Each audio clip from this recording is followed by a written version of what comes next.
अब बात करेंगे कोलकाता कांड की, जहां पर अब कोलकाता कांड के बाद जो फैसला आया है उसमें मध्य प्रदेश के डॉक्टरों की सुरक्षा में एक बड़ा फैसला स्वास्थ्य विभाग ने लिया है। आदेश जारी कर दिए गए हैं कि अब अस्पतालों में सीसीटीवी लगाए जाएंगे, सुरक्षा समिति का गठन किया जाएगा, पुलिस भी रात भर गश्त करेगी अस्पतालों के बाहर। आपको बता दें इस वक्त की खास और अहम जानकारी, कोलकाता रेप और मर्डर केस के बाद अब मध्य प्रदेश के डॉक्टरों की सुरक्षा बढ़ाई गई है। डॉक्टरों को स्पेशल सुरक्षा मिला करेगी, अस्पतालों में सीसीटीवी बड़े स्तर पर लगाए जाएंगे और पुलिस भी अस्पतालों के बाहर गश्त करती हुई नजर आएगी। इस वक्त की खास और अहम जानकारी स्वास्थ्य विभाग की ओर से आदेश जारी कर दिए गए हैं। कोलकाता कांड के बाद एमपी के डॉक्टरों की सुरक्षा बढ़ा दी गई है।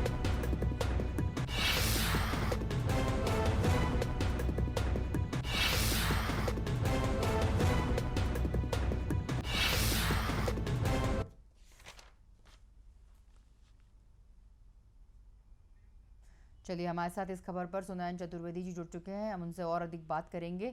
सर, जिस तरह से स्वास्थ्य विभाग का एक बड़ा आदेश सामने आया है कि जिस तरह से कोलकाता का बर्बर रेप और मर्डर कांड सामने है, पूरे देश में अभी भी आक्रोश थमा नहीं है, जिसके बाद अब जूनियर डॉक्टर्स और सीनियर डॉक्टर्स और सभी अस्पताल के और स्वास्थ्य विभाग की ओर से जो आदेश है, इन सभी अस्पतालों के बाहर अब पुलिस गश्त करेगी, सीसीटीवी लगाए जाएंगे। सर, एक अच्छा आदेश है और निश्चित रूप से इससे सुरक्षा बढ़ेगी डॉक्टरों की। सर, किस तरह से आप देख रहे हैं इस आदेश को?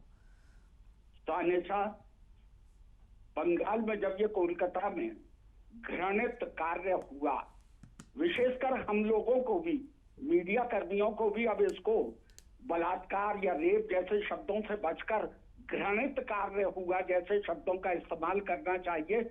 इसको लेकर मध्य प्रदेश के मुख्यमंत्री डॉक्टर मोहन यादव शुरू से ही बहुत गंभीर थे। उन्होंने जैसे ही ये घटना सुनी थी उसके बाद से ही उन्होंने अपने अधीनस्थों को इसके लिए सक्रिय कर दिया था और ये कहा था कि इस पर मुझे विस्तृत कार्य योजना चाहिए। उसका रूप सामने आने लगा है। जैसे कि आपने बताया, अभी अस्पताल और नर्सिंग होम में सीसीटीवी कैमरे लगेंगे, पुलिस गश्त करेगी, सुरक्षा समिति का गठन होगा, ये सब चीजें। साथ ही साथ मोहन यादव इसको कंडेम भी उन शब्दों में करते रहे हैं जैसे कि वो अंदर से बहुत व्यथित हुए हों, बल्कि मध्य प्रदेश के डीजीपी भी उसी राह पर चल रहे हैं।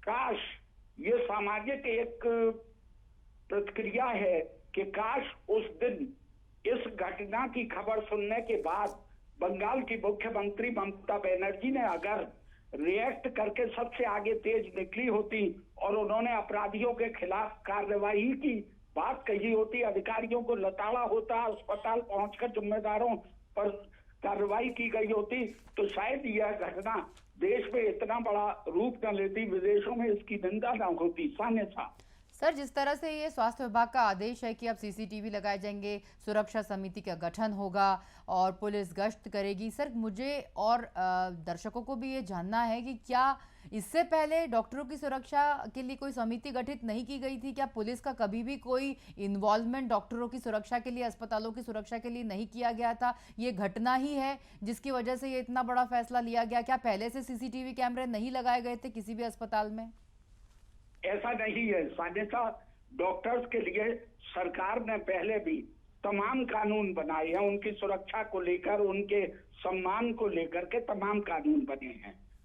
दिक्कत सबसे बड़ी ये होती है कि जब अगर कोई सत्ता में बैठा व्यक्ति किसी के बचाव में उतर आए तो वो सारे कानून उस घटना विशेष के अंदर बेईमानी साबित होते हैं। उससे जो सबक लेती हैं अन्य सरकारें या अन्य लोग या समाज के अन्य हिस्से, वो नई योजनाओं को फिर और अंजाम देते हैं। उसमें कानून भी होता है, उसमें तमाम तरह की बातें होती हैं और यही बंगाल को लेकर हुआ। यहाँ अगर आप देखें तो बंगाल की स्थिति इस हद तक खतरनाक हो गई है कि वहां जैसे ही कोई अपराध होता है, अपराध पर वर्कआउट करने की अपेक्षा वहां की सरकार, वहां के अधिकारी उस घटना को कंडेम करना चाहते हैं कि ऐसा कहीं कुछ नहीं हुआ है। वो ये बताना चाहते हैं कि केंद्र की सरकार या अन्य जो जागरूक नागरिक हैं वो उनकी सरकार को बदनाम करने का प्रयास कर रहे हैं।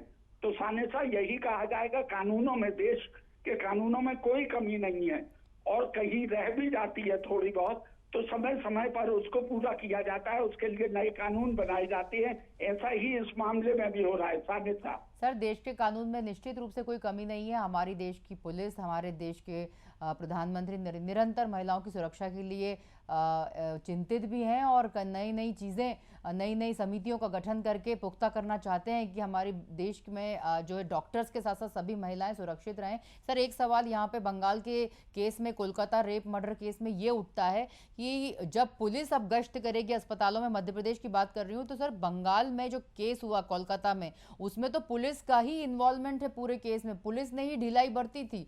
जो महिला डॉक्टर, जो जूनियर डॉक्टर का रेप और मर्डर हुआ, उसके केस को ढांकने में सबसे पहले पुलिस का ही हाथ था। वहां की पुलिस ही भ्रष्टाचार में लिप्त है। देखिए, ये बिल्कुल मैं आपकी बात से सहमत हूँ, ये सवाल जो आपने रेज किया है, लेकिन फिर भी जब एक व्यक्ति को ये समाज का अपराध करता है तो पूरा समाज एक समाज अपराधी नहीं हो जाता है। एक राजनेता अगर अपराधियों को संरक्षण देता है तो सारे राजनेता अपराधी नहीं हो जाते हैं, लेकिन उसको लेकर कहीं ना कहीं फिर एक कार्य योजना बनती है, लोग उसके अंदर एग्रेसिव होते हैं, लोग उस पर संज्ञान लेते हैं और उसको लेकर फिर आगे की कार्य योजना सरकार बनाती है। तो ये बात सही है, जो कहा है उसको नहीं लौटाया जा सकता, लेकिन सरकार के स्तर पर अन्य प्रदेशों के अंदर, जैसा कि मध्य प्रदेश में हो रहा है, मध्य प्रदेश के मुख्यमंत्री से लेकर डीजीपी तक इस ओर कार्य कर रहे हैं कि कहीं मध्य प्रदेश में इस तरह की घटना गलती से भी ना हो जाए। सानिया साहब, निश्चित रूप से सर, बहुत शुक्रिया इस तमाम जानकारी के लिए। बता दें, मध्य प्रदेश में अब कोलकाता कांड के बाद डॉक्टरों की सुरक्षा के लिए बड़ा फैसला स्वास्थ्य विभाग ने लिया है और आदेश भी जारी कर दिया है। अस्पतालों में अब सीसीटीवी बड़े स्तर पर लगाए जाएंगे, जगह जगह सीसीटीवी होंगे, सुरक्षा समिति का गठन होगा और अस्पतालों, नर्सिंग होम्स के बाहर भी पुलिस की तैनाती की जाएगी। इस वक्त की खास और अहम जानकारी स्वास्थ्य विभाग की ओर से।